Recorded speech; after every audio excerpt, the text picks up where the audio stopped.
بسم اللہ الرحمن الرحیم۔ شریعت عقل انسانی کو مقام عدل پہ لانے کے لیے ہے۔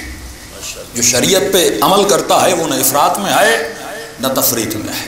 جو شریعت پہ عمل نہ کرے وہ یا افراط میں چلا جاتا ہے یا تفریط میں۔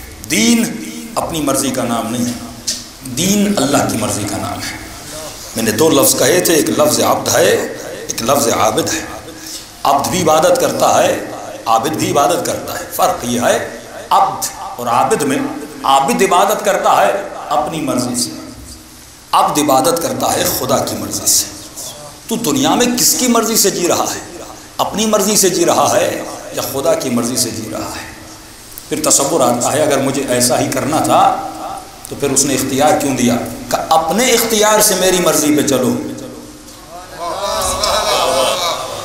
اپنے اختیار سے میری مرضی پہ چلو، اور اگر چلو گے تو اس کا انعام بھی میں نے تمہارے لیے مقرر کیا ہے۔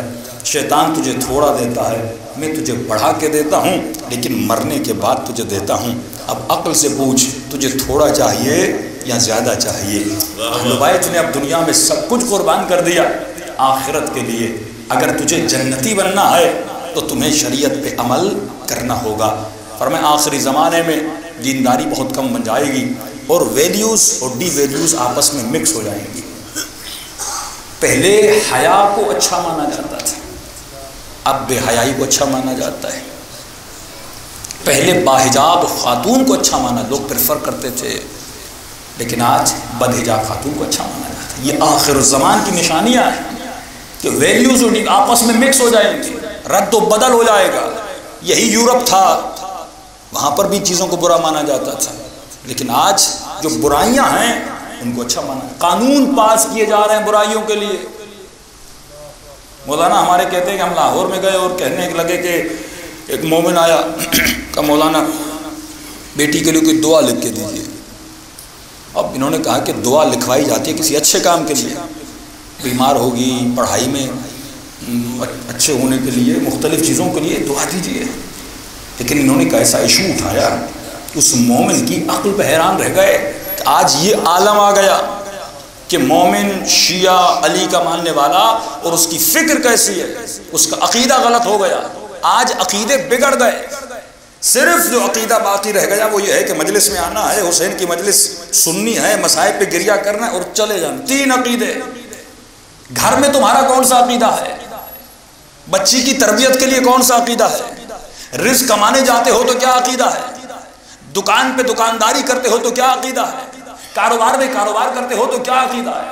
تمام تر زندگی کے اعمال میں عقیدہ وہی ہونا چاہیے جو شریعت کا عقیدہ ہے، نہ کہ صرف مجلس میں آ کر کوئی حسینی بنے اور باہر جا کر حسین جیسا عقیدہ نہ ہو۔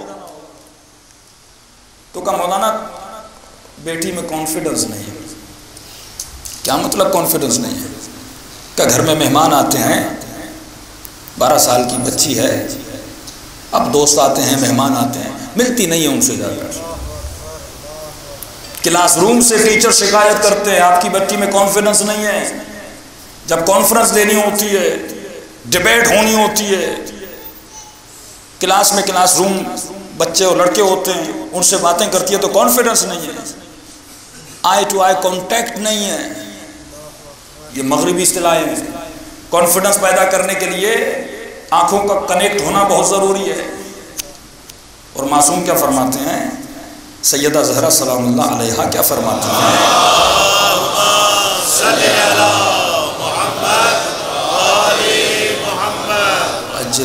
رسول فرماتے بیٹی تجھے پتا ہے کہ عورت اعلیٰ ترین مقام پہ کب پہنچتی ہے، خدا کی محبوب کب بنتی ہے، جی بابا کب بنتی ہے؟ فرمایا نہ کوئی نامحرم اسے دیکھے نہ وہ کسی نامحرم کو دیکھے۔ یہ رسول فرما رہے ہیں۔ لیکن آج کیا ٹریننگ دی جا رہی ہے؟ آئی ٹو آئی کانٹیکٹ ہونا چاہیے۔ اس نے کہا بندے خدا معصومین ہدایت کے لیے آئے تھے، گمراہی کے نسخے دینے نہیں آئے تھے۔ آج یہ سوچ بن رہی ہے۔ ایک شیعہ مربی جو بچی کو پال رہا ہے، جس کے گھر میں یہ بچی پل رہی ہے، جو سیدہ زینب کے مصائب پہ رو رہا ہے، اس کی بچی میں عفت ہے، لیکن اس کو اپنی اولاد کی عفت پسند نہیں ہے۔ عفت صرف عورتوں کے لیے نہیں ہے، مردوں کے لیے بھی ہے۔ یہ نہیں کہ مرد آئی ٹو آئی کانٹیکٹ پیدا کریں اور کہیں مولانا یہ صرف عورتوں کے لیے. عفت صفت مرد بھی ہے، صفت عورت بھی ہے. عورت یہ ہے کہ وہ نامحرم مرد کو نہ دیکھے، مرد کے لیے یہ ہے کہ وہ عورت نامحرم عورت کو نہ دیکھے. یہ صفت دونوں کی ہے. اب یہ صفت حد اعتدال میں ہو. معصوم فرماتے شہوت افراد میں چلی جائے تو خمود، تفریط میں چلی جائے تو بے حیائی اور بے غیرتی، اور سینٹر میں ہو تو اسے عفت کہتے ہیں. شہوت بری چیز نہیں ہے، اگر سینٹر میں ہو تو اسے عفت کہتے ہیں. افراد و تفریط میں چلی جائے تو بری ہے. خمود بھی برا ہے، یعنی بالکل کسی میں رہبانیت اختیار کر دے کہ مجھے شادی نہیں کرنی، بچے پیدا، یہ خمود ہے. کہتا ہے مجھے کچھ نہیں کرنا.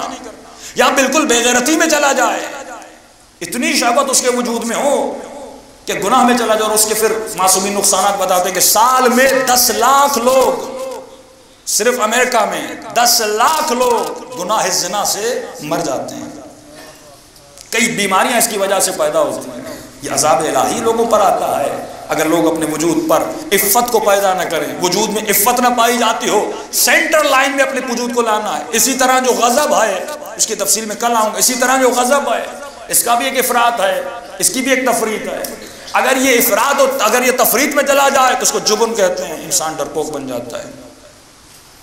اگر تفریط میں چلا جائے تو کہتے ہیں کہ انسان جیسے احمقانہ کام کرتا ہے، وہ شجاعت نہیں ہوتی. مثال کے طور پہ ایک مگرمچھ ہے اور آپ نے دیکھا ہوگا اس کے منہ میں سر ڈال کے بیٹھا ہوا ہے. یہ عاقلانہ کام نہیں ہے، یہ جاہلانہ احمقانہ کام ہے، یہ حماقت ہے. لیکن اگر یہی غضب سینٹر میں آ جائے تو خدا اسے شجاعت کا نام دیتا ہے، اسے غیرت کا نام دیتا ہے. آج بچوں کو سکھائیے، انسان یہ سوچے کہ میں سینٹر میں کھڑا ہوں یا افراد و تفریط میں چلا گیا ہوں.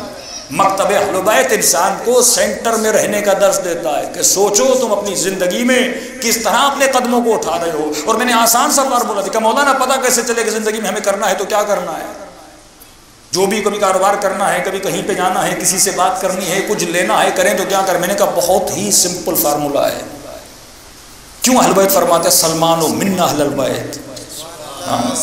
نہ سید ہے نہ کیا، جملہ کہا کہ سلمان و منا، سلمان ہم اہل بیت میں سے ہے.